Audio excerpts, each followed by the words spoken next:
Chers élèves de 3e, bonjour. Alors, on va abandonner un petit peu la trigonométrie pour aller à quelque chose que vous connaissez déjà. En fait, on va faire un gros rappel. Avant ça, je vais juste quand même rappeler en fait ce que je vous ai fait faire dans les exercices pour aujourd'hui, et je vous avais dit qu'il était, on va dire, le plus important de cette toute dernière séquence sur la trigonométrie. La trigo, n'oubliez pas, c'est je prends un triangle, dès que j'ai un angle d'un côté, je peux trouver un autre côté, avec les fameuses relations trigonométriques, sinus, cosinus ou tangente. Maintenant, je dis que dans les formules de trigonométrie, il y en a deux intéressantes. Alors vous les reverrez beaucoup au lycée, donc je ne vais pas m'attarder très longtemps dessus, mais c'est les deux suivantes. Donc quelle que soit la valeur de mon angle, j'ai cette formule-là. Voilà, quel que soit x, tangente x, c'est sinus x sur cosinus x. Alors habituellement, on ne met pas les parenthèses. C'est une question d'habitude, c'est vrai que souvent quand on met sinus x, on ne les met pas. C'est un tort d'ailleurs. Hein. Voilà. Mais en tout cas, dites-vous que dès qu'on a un nombre, donc un angle, n'importe lequel, tangente x, c'est égal à sinus x sur cosinus x. Bon. La deuxième, et ça vous regarderez à nouveau la vidéo de correction des exercices précédents, la deuxième c'est celle-ci, c'est que quelle que soit la valeur de x, cosinus x au carré, plus sinus x au carré, c'est égal à 1. Autrement dit, quand vous avez la valeur du cosinus, on trouve assez facilement la valeur du sinus, puisque après, voilà, il n'y en a qu'une inconnue dans une équation. Après, ça fera venir des racines carrées, tout ça, mais c'est pas grave. Donc, voilà les deux formules importantes. Voilà, c'est pas le truc le plus important à la trigo. La trigo, pour nous, en 3e, c'est utiliser les formules pour calculer des longueurs. On verra dans un deuxième temps qu'on va aussi les utiliser pour calculer des angles. Là, on attend juste le cours dans la semaine prochaine, en fait. Voilà, donc ça, je voulais juste vous dire que c'est ces deux formules-là qui sont intéressantes, notamment dans la partie de la seconde qui parlera de la trigonométrie, où en fait vous intéresserez plus vraiment à la notion de calculer des angles qui devraient être connus, calculer des longueurs, je veux dire, qui devraient être connues, ni même calculer des angles, chose qu'on fait après, mais ce qui sera important, c'est d'imaginer qu'est-ce que c'est que ces fameuses fonctions, sinus, cosinus, tangente. Je parle bien de fonctions, c'est des trucs qui, à un nombre, en l'occurrence un angle pour nous pour l'instant, associe un nombre, et vous allez voir que il y a des choses qui se passent. Bon, voilà, c'était ces deux formules-là, je voulais juste la rappeler parce que celle-là, elle n'était que dans un exercice, et nous maintenant on va passer à quelque chose de un peu plus nouveau, quoique. On va donc parler de fractions. Et oui, là je vous entends, ouh, trop bien les fractions, ça fait trop longtemps qu'on n'a pas fait, ou pas. Alors, nous, dans le cadre qui va nous intéresser, on va revenir au départ, en tout cas aujourd'hui, sur juste les techniques. Voilà, on ne va pas du tout aller au-delà de ce que vous avez fait en 4e. Pour être plus précis, en fait, en 4e, vous savez tout faire sur les fractions. Non, c'est juste réinvestir ça pour que voilà, vous soyez un petit peu à l'aise avec ces choses-là, vous rappelez un petit peu de ces fameuses techniques de calcul. Alors, en fait, il y en a une pour addition-soustraction, une pour multiplication et une pour division. Voilà, donc aujourd'hui on va s'intéresser juste à la technique, aux techniques de calcul, et la prochaine fois ce sera plutôt l'utilisation des fractions. Faut penser que vraiment, je vous l'ai déjà dit une fois, je vous le redis et je vous le redirai encore la prochaine fois, les fractions en fait, c'est vrai que la calculatrice sait faire le job. Hein, si vous avez ajouté une fraction, enfin deux fractions, quand il y a de la technique, on va dire on s'en fout, la calculatrice saurait faire le taf. C'est tout à fait vrai. Sauf que, à partir de l'année prochaine, les fractions, vous allez aussi les mettre dans le cadre du calcul littéral. C'est-à-dire qu'au numérateur, vous n'aurez pas 3, mais vous aurez un 2x plus 5. Et donc là, on n'aura pas d'autre choix que d'apprendre d'utiliser les mêmes techniques, mais avec du calcul littéral. Donc c'est pour ça qu'il faut que ce soit un petit peu connu, et il faut que faut que vous soyez au moins à l'aise avec ces fameux calculs. Il n'y a pas de, vous en faites tellement souvent au final dans le collège que normalement ça passe assez bien. Voilà, on va en faire un peu. Dans les faits d'exercice, vous aurez la prochaine fois encore de la trigo, mais également du calcul des fractions. Donc c'est fait d'exercice qui sera très calculatoire, vous allez voir la prochaine fois. Alors, on va s'intéresser pour commencer à ajouter deux fractions. En fait, c'est peut-être même celui-là le plus gros bordel. Ajouter et soustraire, souvent ça pose problème. Alors, ajouter et soustraire, pour ajouter ou soustraire deux fractions, par exemple, je vais prendre 3 sur 8 et puis 5 sur 12. Voilà. Habituellement, là, on vous a dit, bah, pour ajouter deux fractions, il faut forcément qu'elles soient au même dénominateur. Alors, je rappelle, le numérateur, c'est le nombre du dessus, le dénominateur, c'est le nombre en dessous. Voilà. Donc, il faut qu'elles soient au même dénominateur. Donc, maintenant, je rappelle la technique. Pour mettre au même dénominateur, j'ai besoin donc de faire ceci, de mettre le même nombre en bas, là et là. Mais, moi je veux que cette fraction-là et celle-ci ce soit la même, et que celle-ci et celle-ci ce soit la même. Donc, maintenant on revient à la base de la base de la base, chose que vous avez vu en 6e et CM2, c'est comment on sait que deux fractions sont égales. On sait que deux fractions sont égales si on multiplie ou on divise le numérateur et le dénominateur par le même nombre. C'est-à-dire que si je multiplie par 2 au-dessus et je multiplie par 2 en dessous, c'est la même fraction. Donc on va se débrouiller pour multiplier cette fraction-là en haut et en bas pour obtenir celle-ci, et pareil là. Mais si on fait ça, c'est-à-dire que là, c'est un multiple de 12, et là, c'est un multiple de 8. Donc ce que j'ai besoin, c'est un multiple de 8 et de 12 pour commencer. Alors, pour calculer un multiple de 8 et de 12, alors soit vous êtes un peu des bourrins et vous dites bah, 8 x 12, ça va marcher, ça fait 96, mais autant vous dire qu'il y a peut-être plus rapide et peut-être plus simple. Alors je vous conseille, soit vous trouvez pas avec la technique que je vais vous donner, soit à ce moment-là vous faites la multiplication. Je m'explique. Je vais commencer par écrire un peu la table du 8. 8 x 1, 8, 8 x 2, 16, 8 x 3, 24, 8 x 4, 32, 8 x 5, 40. Bon. Je vais m'arrêter au 5 parce que bon, voilà, on va chercher dans les petits nombres au départ. J'ai écrit la table du 12. 12 x 1, 12 x 2, 24. Hop! Je m'arrête, j'ai déjà un nombre en commun. Je rappelle que moi je voulais un nombre en commun dans les deux tables. Bah alors voilà, 24 est dans les deux tables. Alors, si par hasard on vous donnait des fractions et dans les premières tables de multiplication vous ne trouvez pas de multiples communs, à ce moment-là, on multiplie les deux nombres.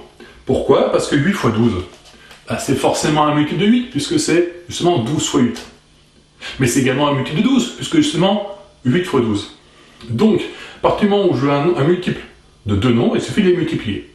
Par contre, c'est pas plus petit. Donc après, il s'avère qu'on devra simplifier. Maintenant, nous, on va prendre le là, parce que ça tombe assez rapidement dans les calculs qu'on a trouvés. On va mettre sur 24. Bon, ensuite, j'ai décidé de mettre sur 24. Donc, on va faire. Alors, ce que je vais mettre là en rouge, c'est pas la peine d'écrire quand vous faites vos calculs. Hein, mais on va se dire par combien j'ai multiplié en bas. Voilà, ici, j'ai multiplié par 2. Donc, si je veux que cette fraction-là et celle-ci ce soit les mêmes, il va falloir que je multiplie par 2 au-dessus. Donc, j'obtiens 5 x 2, 10. Ce que ça signifie, c'est que 5 douzièmes et 10 24e, c'est la même chose. Même façon, là, j'ai multiplié par 3 en bas, donc je multiplie par 3 au-dessus, et j'obtiens cette fraction-là. Pour finir, ça me fait G sur 24, j'ai 19 sur 24. Alors, je rappelle que le dénominateur ne change pas, j'espère que vous vous souvenez. Hein. L'idée, c'est que j'ai un gâteau, je coupe en 24 parts. Ça, c'est 9 24e, donc c'est 9 parts sur les 24, et ça, c'est 10 parts sur les 24. Donc imaginez que je prenne 9 parts, puis je prenne 10 parts, au total j'en ai pris 19. Et les parts n'ont pas changé de taille. Donc c'est bien 19 24e de part. Voilà. Donc voilà la technique pour ajouter sous travers. C'est de loin la plus compliquée, et c'est celle que vous aurez le plus à utiliser quand vous serez au lycée, dans le cadre de calcul littéral. Donc souvenez-vous, je me débrouille pour trouver un multiple commun. Une fois que j'ai trouvé le multiple commun, je multiplie par mon nombre en haut et en bas de chaque côté, j'ajoute et j'ai fini. Soustraction, même combat. Passons à la multiplication. Alors, multiplication, alors là, par contre, c'est compliqué. Là, je suis désolé, mais bon, il faut bien le faire un ou un autre. Hein. Voilà, pour multiplier deux fractions, la technique, ben voilà, je vais vous le montrer. Hein, imaginez, j'ai 5 cinquièmes fois 2 tiers. Ben là, je suis désolé, mais la technique est vraiment, vraiment trop dure. Il faut multiplier le numérateur entre eux, multiplier le dénominateur entre eux, quoi. 5 x 2, 10, et 3 x 7, 21. Voilà. Bon, c'était compliqué, je sais. Non, bon, en gros, hein, la multiplication, c'est le truc le plus débile du monde. Alors, juste une remarque, par contre, qui va être importante. C'est dans le cadre où vous avez des calculs, on va dire, un petit peu plus gros. je sais pas, je vais mettre 16 et puis 24. Voilà. Dans le cas où vous avez des calculs comme ça, on peut très bien vous dire, voilà, je fais la multiplication comme un bourrin, 16 x 15 et en dessous 24 x 25, et vous retrouvez à faire à la fin un gros nombre qui fait beaucoup trop, j'ai pas envie de le calculer, et puis à la fin il faut vous simplifier.